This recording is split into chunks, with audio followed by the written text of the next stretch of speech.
Congressman Nick Rahal, you are here in Lebanon. You are most welcome. You have been honored by Road Awards, and you had a prize from a committee that the members of this committee are from different countries in the region. So how do you think about this prize? And you are, your descendants are from Lebanon. So how do you feel about this? Well, you're right, Maria. I am Lebanese ancestry. Both of my grandfathers come from southern Lebanon. I've always believed in what the Lebanese poet Khalil Gibran said, "He who denies his heritage has no heritage." So I'm very proud of my heritage. I make no effort to hide it, but rather I bring it out in public everywhere I can. Yeah, I want to commend you and your group for what you did on Sunday night in honoring so many worthwhile individuals across the region. Yeah. The tremendous work they do in the arts and in entertainment and in building bridges among people. Yeah. Congressman Nick Rahal, you have been spent 38 years in the Congress Council.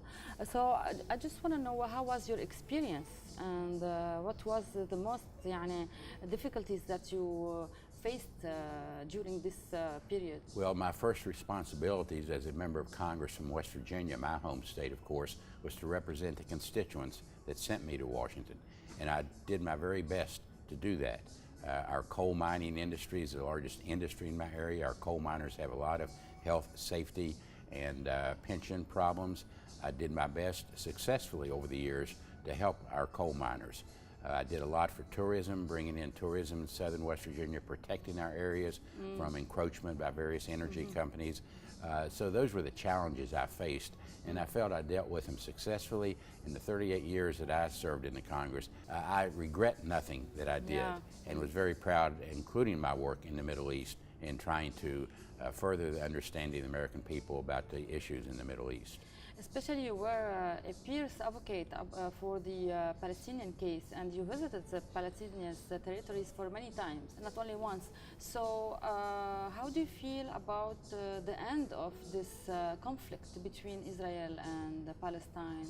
Well, I know it may be out of vogue today to still advocate a two-state solution, but I still advocate that.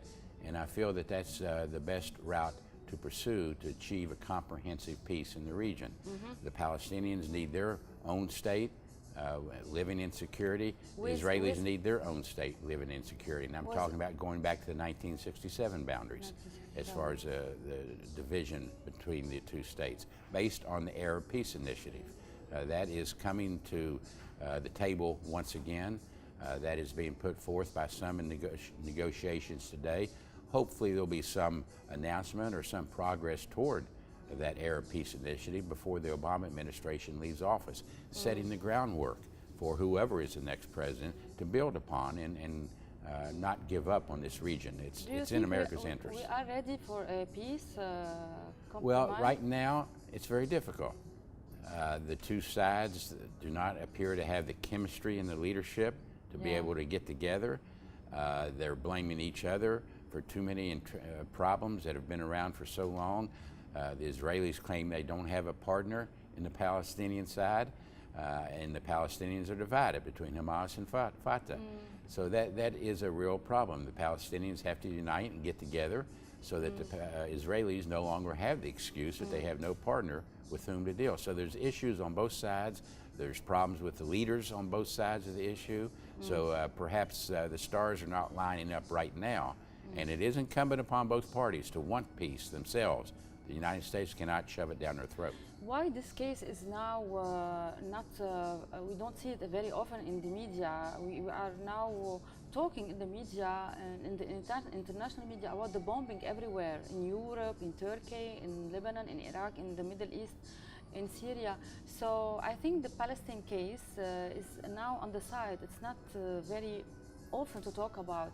So do you think who is benefiting of this? Who have the benefit of this situation? Is it Israel or the Jewish? Bombings of this nature do invoke fear and anger among peoples everywhere, not just in America. They're fearful. And the more of these type of suicide efforts that occur, the more fear invoked in our people.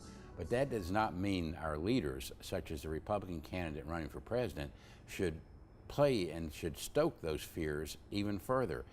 The speech that Donald Trump gave at the Republican convention was one of anger, and that's not what the American people are about. It takes a calm, cool, and collected voice to address the angst among the American people and the people of the world. These are legitimate concerns and fears that we have, but we should not allow the terrorists to win by changing our way of life. We only should continue with our way of life and be more vigilant and report suspicious activity, do the normal things. So do you think that Donald Trump poses a threat to the future of the United States, and it's a danger on the external and internal policy in the United States? Well, we can do a better job of addressing the terrorism issue. For one, we can look at the ideas that stoke not only Daesh or ISIS, but these individuals that are deranged enough to get the weapons that are easily available to them and go out and shoot in a mall or shoot upon police. We have to have better mental health laws, for example, so we can detect in our hospitals. Fight them? Well, we're not going to defeat them 100%. I mean, we got to face that. There's always going to be that lone wolf out there in a shopping mall or somewhere who all of a sudden decides at the last minute they're going to terrorize people.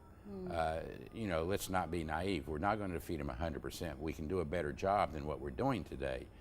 And that is by addressing the ideas that are instilled in our young people at an early age that they otherwise have no hope, no education, no ability to discern what is bad.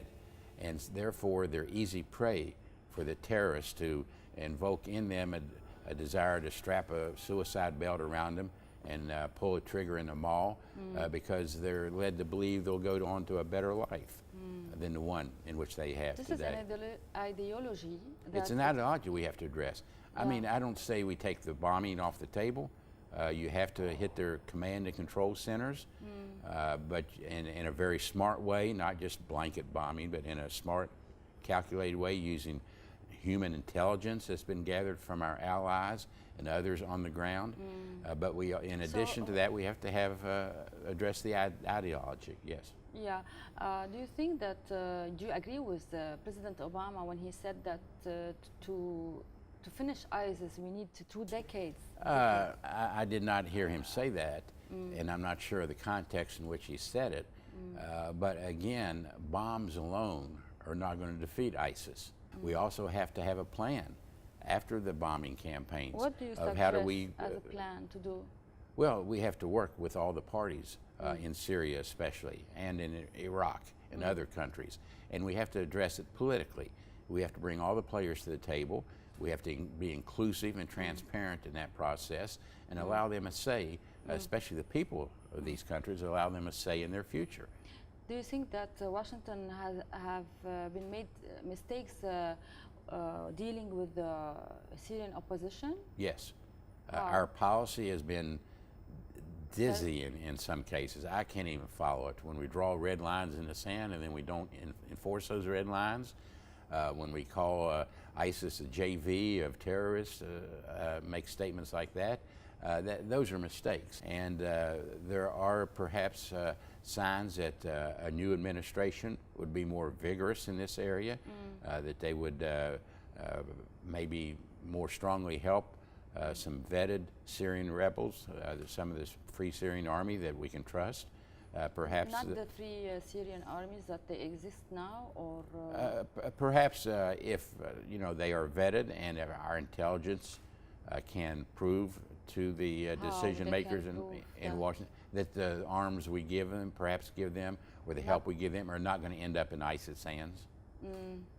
How we can control this, and why we couldn't through better intelligence on the ground, through working with our allies. They need to be. There was a gap in the communication with the. There was some mistakes. We can put it on the others, on some allies, Arab allies like Saudi Arabia and Qatar, and there's been gaps in communication, yes, and we can do a better job of communicating and gathering the information we need to gather, yes. Why some analysts say that the that if Bashar Assad stay is more better for everybody. Yes, well, I can recognize where there are some sects within Syria that feel in Bashar Assad they have somebody going to keep them from being slaughtered and being massacred. So Bashar Assad, to some groups within Syria, is viewed as their protector. But nevertheless, there are more people suffering because of his actions and more loss of innocent life through his barrel bombing and other inhumane atrocities that have been conducted by his forces. And that's what cannot be allowed to continue and cannot stand. So is it the solution going to be a military solution or a... Not alone. We need a military action, yeah. Yes. But that alone will not solve the problem. We need a political solution as well. Can we find the solution in this nearly? I'm afraid President Obama is doing a more or less kicking the can down the road. Do you think that Hillary Clinton, if she will be elected, she can do some new compartment against the dictatorial regimes in the country, in the Middle East? I think she has the experience and the knowledge of the area to work with all of our allies, to work with the players that are involved, and I believe she has a idea of how she can address the political situation in Syria. She might, if we judge by her past record, it appears that she has disagreed with the Obama administration as far as arming the Syrian rebels in the very beginning. She may, have not basing this on any statements or facts or anything she said, be more rigorous in supporting the Syrian rebels against the or to divide Syrian Syria regime. I don't think anybody wants to see Syria divided. That I don't believe would be good for the people of Syria. And certainly we have to address the refugee issue. And we have to, Lebanon, especially in Lebanon. It's such a strain on the economy here in Lebanon. 1.2 million refugees. Is it a new Middle East map? I don't think we're looking at a new Middle East map geographically. Yeah. Certainly each country's territorial sovereignty should be respected, as should Lebanon's and their independence. But I think perhaps there is a realignment of some of the players, and some of the political realignment is going on, yes. How do you think about the weapons, Hezbollah weapons, and how it could be, and how does their interference in Syria affect Lebanon in reality? Well, certainly Hezbollah has been changed over the last decade from a resistance movement in Lebanon, although that's still their mission, to a military power in the region. They've amassed the rockets now and the weapons in their arsenal that can be very dangerous for Israel, number one, and that could cause some problems in the future. Right now, I would say that Hezbollah, fighting ISIS as they have, is helping keep Lebanon secure and stable. You have the Lebanese forces, number one, and I commend General... have to give them support? Yes, and the U.S. is giving the Lebanese army more support. And General Khawaji does a tremendous job of keeping Lebanon secure and stable. He's doing it in a very methodological way in finding the bad guys in the Syrian camps or Palestinian camps and ejecting them from the country or arresting them. We feel better in the United States about giving arms and help to the Lebanese army without the fear that it's going to end up in Hezbollah's hands, because the General Khawaji has control and he's using it for the right reasons. So can we conclude that General Ahwaji is the candidate of USA right now? No, I'm not saying that at all. Didn't get into the political arena at all. I'm saying what he's doing for the Lebanese people is very good. طب how do you describe Lebanon without a president? How we are يعني how do you see the situation? It's ironic that without a president there's not been fighting. I mean, when you look at the whole region and turmoil that exists in the countries around Lebanon, God bless Lebanon for the security and stability. We hope it continues that way, that there's no fighting in this country. It appears that all the factions agree, if they don't agree politically on a president, at least they're agreeing on not fighting each other. And they've agreed to fight ISIS instead. Yeah, how do you think the possibility for Jaja, Dr. Sami Jaja, to arrive to the presidency, to be a president?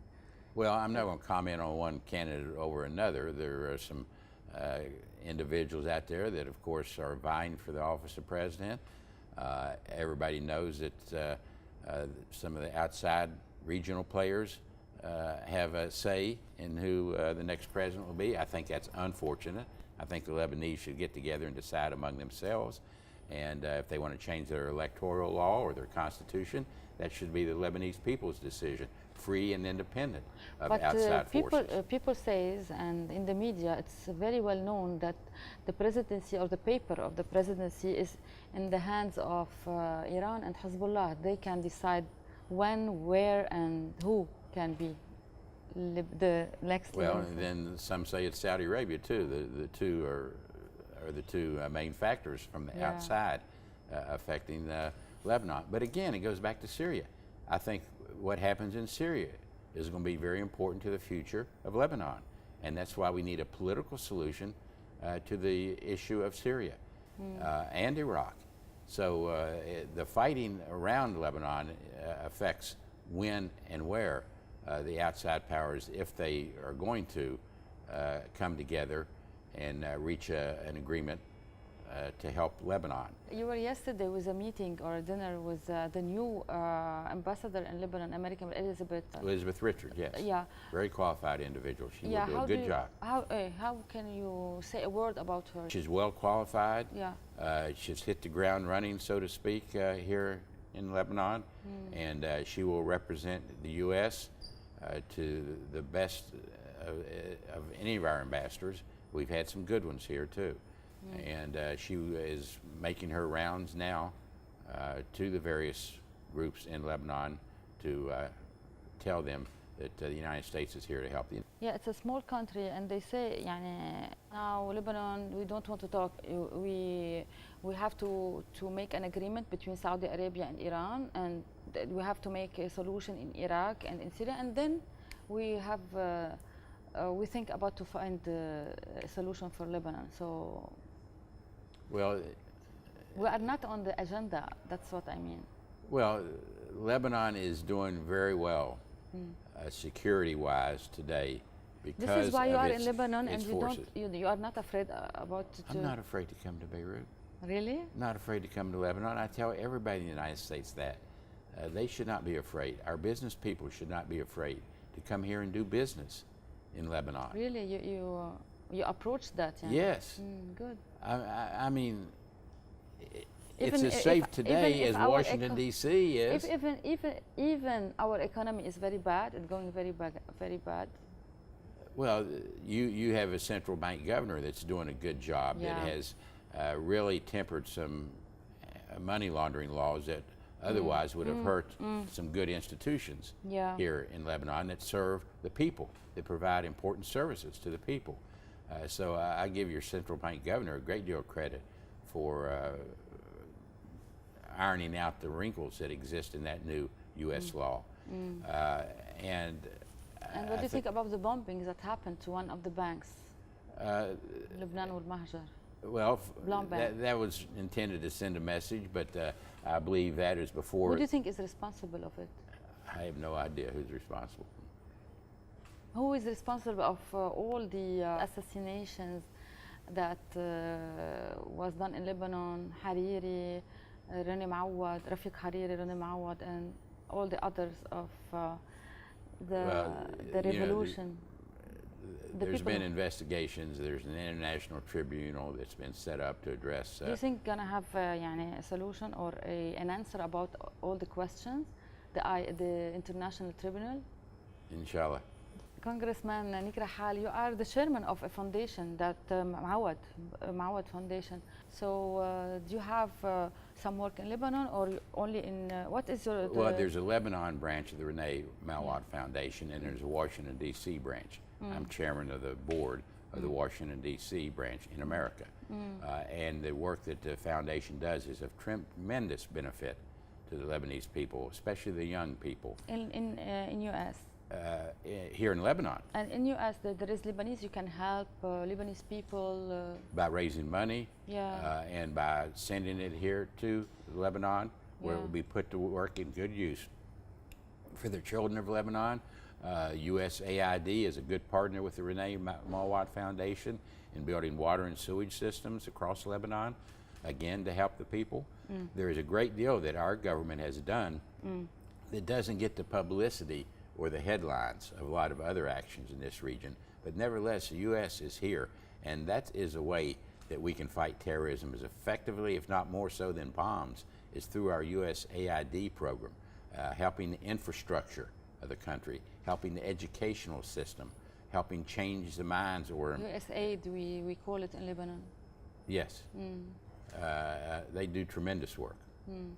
Congressman Nick Rahal, I'm very glad to have this conversation with you, this interview, and I wish you the best day in Lebanon and hope to see you soon. Thank you, Ambassador Maria Malouf. I appreciate it and salute you for the work you do in building peace. Thank you so much.